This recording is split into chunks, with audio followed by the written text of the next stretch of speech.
The Street Fighter franchise began in 1987, and its first game was a little lackluster, but it was still successful. It was Street Fighter II that rocketed the franchise into worldwide popularity. It can't be understated how successful Street Fighter II was. This is not just one of the best-selling games of the 90s, but one of the best-selling games of all time. Man, you're outgunned. You're out-equipped. What else have you got?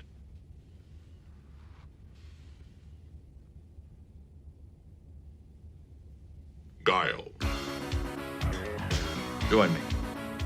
So the franchise has gone relatively strong until now, with a couple minor hiccups along the way, including a motion picture that, I find it entertaining, and that's the important part. And as the franchise continues to grow, so does its character roster. Even more colorful, goofy, and strange characters are introduced with every installment. No longer are we limited to bland sacks of potatoes like Ryu and Ken, but we get colorful weirdos, like Blanca, who's a green monster man, Cammy, the only member of Delta Force who refuses to wear pants, and the tried and true Chun-Li, who has one of the best fight scenes in the entire franchise, scored to German Industrial. But we're not going to focus on the good guys today, because good guys in fighting games are boring. The ones you want to play as are the bad guys, and no one comes badder than Juri, originally introduced in Street Fighter IV.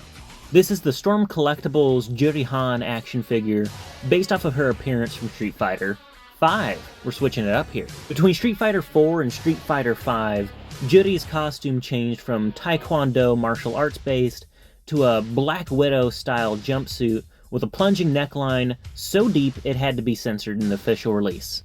Juri's mean, she's a hellraiser, and she fights dirty, even by villain standard. So this figure has to do a lot to translate that from arcade screen to action figure. The sculpt work on its own does a great job of translating the in-game model to toy form, and this does include the strange proportions that Street Fighter characters have.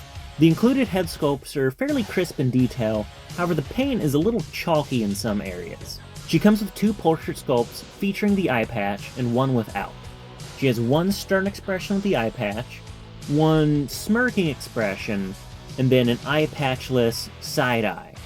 Juri's a pretty expressive and mean character in the game, so I kind of feel like these are really basic options that don't convey her character very well. They're well made and finely sculpted, but they just could have been a little more interesting. She comes with a few sets of hands, and she's packed with a basic fist set, which is always appreciated in any action figure. She also includes these kind of clawing hands, which do look really good in a lot of poses, and you can use them to replicate some in-game, as well as some other crazy poses if you really want to.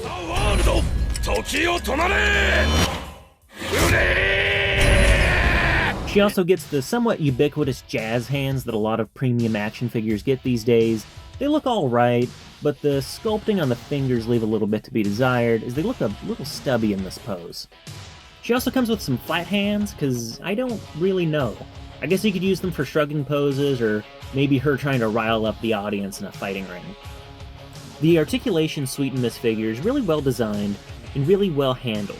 You can get her in a lot of poses that would be difficult for even the most limber of Marvel Legends action figures. This is particularly helpful considering how exaggerated a lot of the fighting poses and victory stances in Street Fighter are. However, the articulation and engineering highlight two of my biggest problems with this action figure, one of which is actually due to the source material. Juri's a Taekwondo fighter that focuses a lot on kicks and leg movement, and to that effect you'd want to pose her in a lot of limber, one-legged poses. The issue is, the figure is really poorly balanced. The fact that her character design has bare feet actually affects the stability and posing on this action figure.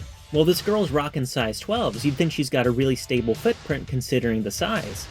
The issue comes with the fact that she's wearing stirrup stockings and the arch of her foot is sculpted in, meaning that her actual footprint is a lot smaller than you'd think. This means if she's in any precarious positions that require balancing, she can't do it. She will topple over. This is a figure that really needed an articulated stand or armature to go along with it.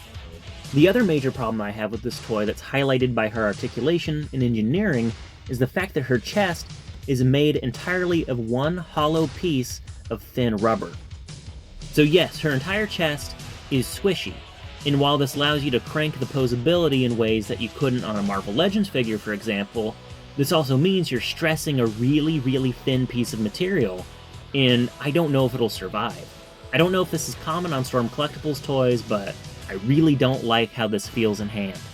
The last things included with this figure are these absolutely massive effects parts. These are to replicate some of the high kicks and more intense moves that she can do in the game. The issue is, they're too big. They are just way too big. This one's supposed to replicate the effects used in her V-trigger animations, but it's so massive that it needs its own stand. It looks less like a character effect, and more like one of the spaceships from Alien and Prometheus. Less egregious is this kind of swiping effect, which looks good. The issue is her feet can't really slot into it, and it's really heavy, so it weighs down the figure even more. All fighting games have deep lore that gives their characters motivations and reasons for why they're fighting, and Juri's no different. Much like Chun-Li, she has the Death Wish backstory, which is to say everyone she knows and loves is dead, thanks to M. Bison. Classic Death Wish. The day Bison graced your village was the most important day of your life. But for me, it was Tuesday. So whereas Chun-Li goes out to fight for great justice, Juri does it virtually solely for revenge and the fact that she just likes to fight. In Street Fighter IV, Juri is working for the terrorist organization Sin. Bent on world domination, she's pretty much just their heavy. She's a shit talker and a shit stirrer who just fights because she's a sadist. That's kind of okay in the grand scheme of things. I'm not looking for arch villain, I'm just looking for a fun, mid-tier boss. By the time of Street Fighter V, Sin's been destroyed by maybe G.I. Joe, I think, and she's mounting a last assault on Shadow Liu in Bison's organization. I think in both character design and gameplay, she peaks in Street Fighter V. With something as popular as Street Fighter, it's kind of shocking how little there is in the way of action figures for it, and this is actually Juri's first action figure. I'm not counting non-posable statues, even though some of them are pretty cool. So, despite the fact that this is her first and only figure, there's too many problems, at least in my opinion, for me to really think this is a home run. I'd like to see more attempts from SH Figuarts, Mafex, or even Jada Toys, before I can say which one's the definitive Juri. But until then, she wins by the two sweetest words in the English language: default.